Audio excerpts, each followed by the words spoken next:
Audio renungan pada hari ini diambil dari buku Kebahagiaan Sejati, bab 10, judulnya Pengenalan akan Allah. Banyak jalan yang melalui mana Allah berusaha memperkenalkan diri kepada kita dan membawa kita ke dalam perhubungan dengan Dia. Allah berbicara kepada perasaan kita tanpa henti-hentinya. Hati yang terbuka akan diberi kesan dengan kasih dan kemuliaan Allah sebagaimana yang dinyatakan melalui ciptaan tangannya.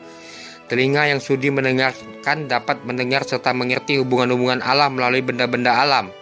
Ladang-ladang yang hijau, pepohonan yang tinggi, kuntum bunga-bunga, awan, hujan, sungai yang mengalir, kehebatan angkasa berbicara ke dalam hati kita serta mengundang kita supaya berkenalan dengan Dia yang telah menciptakan semua itu. Juru selamat kita menganyam pelajaran-pelajaran yang diberikannya melalui benda-benda alam ini. Pepohonan, burung-burung, bunga-bunga di lembah, bukit-bukit, danau-danau, dan langit yang indah.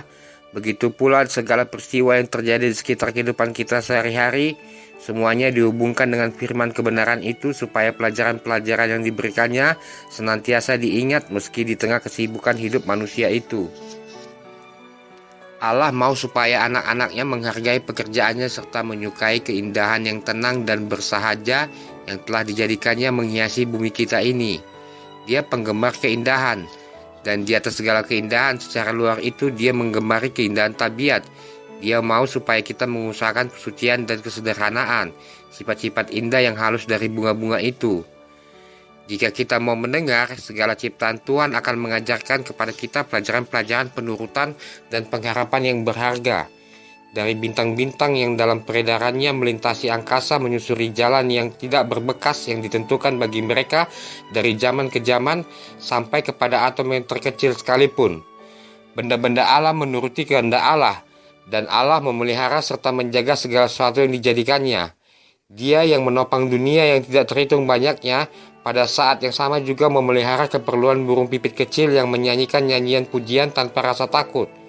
Ketika manusia mengerjakan pekerjaannya yang berat sehari-hari, sebagaimana ketika mereka berdoa, manakala mereka berbaring tidur pada malam hari, dan waktu mereka bangun di pagi hari, tatkala orang-orang kaya mengadakan pesta di rumah mereka yang mewah, atau ketika orang-orang miskin menghimpun anak-anaknya dengan makanan sedikit di atas meja, masing-masing mereka itu dijaga dengan penuh kasih sayang Allah Bapa di surga itu.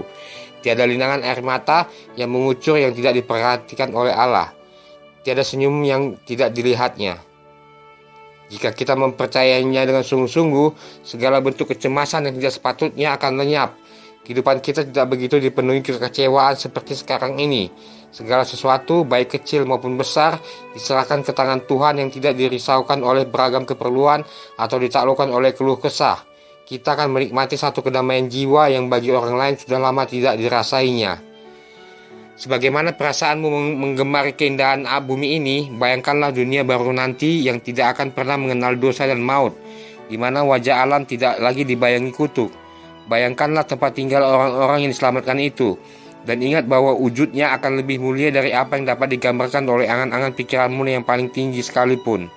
Di dalam karunia Allah yang nampak pada alam yang dapat kita lihat hanyalah sinar samar-samar dari percikan kemuliaannya. Ada tertulis, apa yang tidak pernah dilihat oleh mata dan tidak pernah didengar oleh telinga dan yang tidak pernah timbul dari dalam hati manusia, semua yang disediakan Allah untuk mereka yang mengasihi Dia. 1 Korintus 2 ayat 9. Penyair dan pencinta alam mengatakan banyak hal mengenai alam, tetapi orang-orang Kristen menikmati keindahan bumi dan menghargainya lebih tinggi karena dikenalnya perbuatan tangan Allah Bapa dan merasakan kasih-Nya di dalam bunga dan rumput serta pohon. Tidak seorang pun yang akan sepenuhnya menghargai makna bukit dan lembah, sungai dan laut kalau dia tidak melihatnya sebagai pernyataan kasih Allah kepada manusia. Allah berbicara kepada kita melalui perbuatan takdir-Nya dan melalui pengaruh Roh Kudus-Nya di atas hati. Di dalam segala keadaan sekitar kita, di dalam pertukaran sehari-hari sekeliling kita, kita dapat memperoleh pelajaran-pelajaran yang amat berharga jika hati kita terbuka memperhatikannya. Penulis Mazmur waktu merenungkan perbuatan tangan Tuhan berkata, bumi penuh dengan kasih setia Tuhan. Siapa yang mempunyai hikmat, biarlah ia berpegang pada semuanya ini dan memperhatikan segala kemurahan Tuhan. Mazmur 33 ayat 5, Mazmur 107 ayat 43. Allah berbicara kepada kita di dalam firman-Nya. Di dalamnya dapat kita lihat dengan terang kenyataan tabiat-Nya, dari hal tindakannya terhadap manusia dan pekerjaan besar penebusan.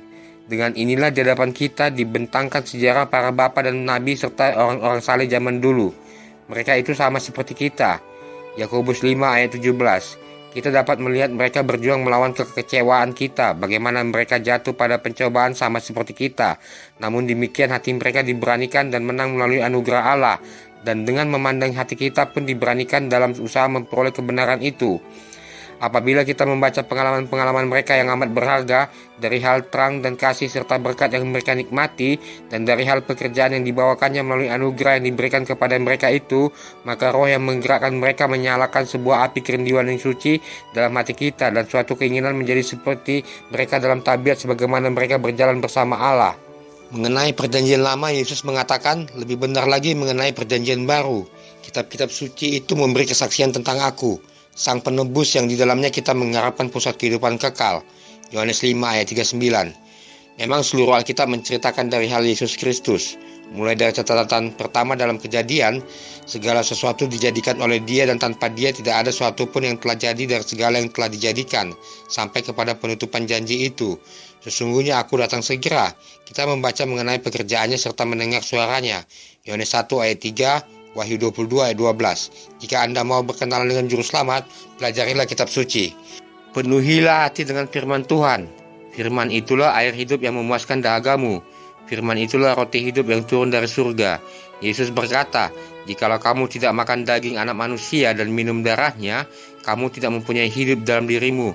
Dan diterangkannya dari hal dirinya sendiri dengan berkata, perkataan-perkataan yang kukatakan kepadamu adalah roh dan hidup.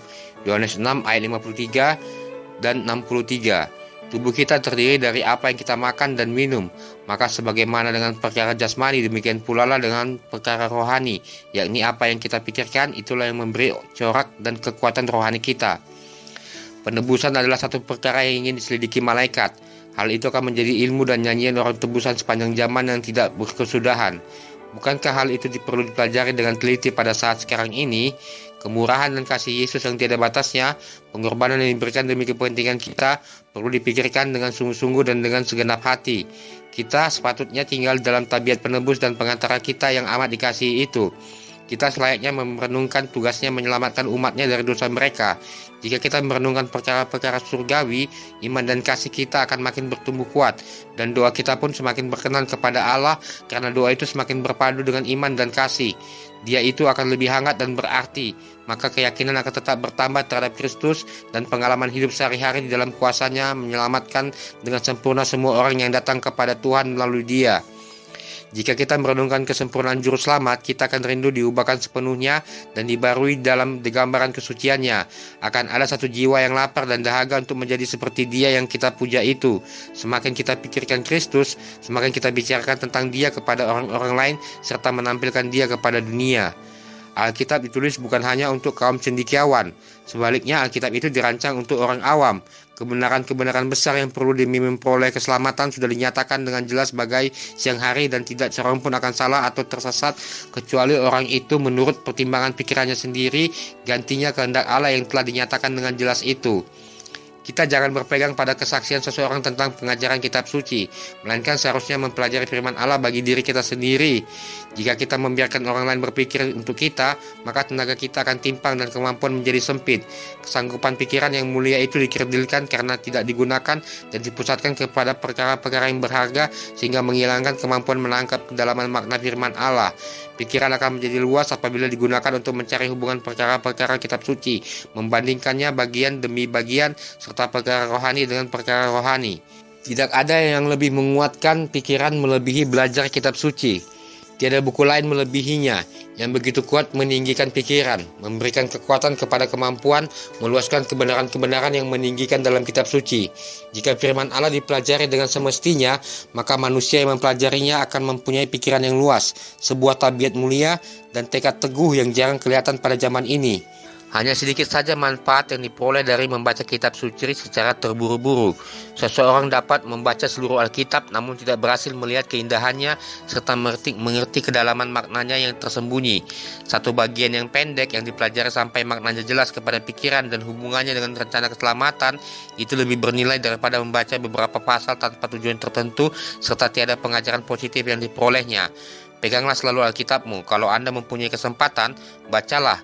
Tanamkan ayat-ayat Alkitab itu dalam pikiranmu. Meski Anda berjalan di jalan, Anda dapat membaca satu bagian dan merenungkannya. Dengan demikian memasukkan ke dalam pikiran. Kita tidak akan dapat memperoleh akal budi tanpa perhatian yang sungguh-sungguh disertai belajar dengan berdoa yang tekun. Beberapa bagian dari kitab suci memang begitu mudah untuk tidak disalah tafsirkan, tetapi ada pula yang artinya tidak terdapat pada permukaan yang dapat dilihat hanya sekilas saja. Bagian-bagian kitab suci itu haruslah dibandingkan dengan bagian-bagian lainnya. Harus diadakan penyelidikan yang hati-hati disertai perhatian dan doa yang tekun. Cara belajar demikian memang banyak manfaatnya, seperti seorang penambang yang menemukan saluran barang tambang yang amat berharga tersembunyi di bawah bumi.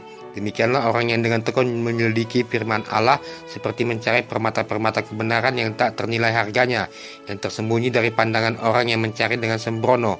Firman yang diilhamkan Allah, direnungkan dalam hati, akan menjadi seperti sungai yang mengalir dari pancaran kehidupan itu. Janganlah pernah Alkitab dipelajari tanpa berdoa. Sebelum membuka halaman-halaman, kita harus memohon terang dari Roh Kudus dan penerangan itu memang akan diberikan. Tatkala Nathanael datang kepada Yesus, dia berkata, "Lihat, inilah seorang Israel sejati, tidak ada kepalsuan di dalamnya." Nathanael menyahut, "Bagaimana engkau mengenal aku?" Lalu Yesus menjawab, "Sebelum Filipus memanggil engkau, aku telah melihat engkau di bawah pohon ara." Yohanes 1 ayat 47 dan 48. Begitu pula Yesus akan melihat kita di tempat-tempat tersembunyi di mana kita berdoa, jika kita mencari Dia memohon terang supaya kita dapat mengenal kebenaran itu. Para malaikat dari surga akan menerangi orang yang dengan rendah hati mencari tuntutan ilahi. Roh Kudus meninggikan dan memuliakan juru selamat. Sudah menjadi tugasnya menyatakan Kristus, kesucian kebenarannya, dan keselamatan besar yang dapat kita miliki melalui Dia. Yesus berkata, "Ia akan memuliakan aku, sebab Ia akan memberitakan kepadamu apa yang diterimanya daripadaku." Yohanes 16 ayat 14. Roh kebenaran itulah satu-satunya guru yang paling baik dalam hal kebenaran ilahi. Betapa Allah memperhatikan umat manusia sehingga dikaruniakannya anak yang tunggal itu mati bagi mereka, lalu menunjuk Roh Kudusnya menjadi guru manusia serta penuntunnya terus-menerus.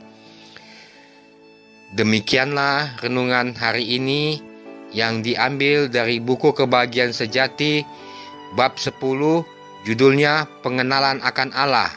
Sampai jumpa di renungan berikutnya. Terima kasih. Shalom, Tuhan memberkati.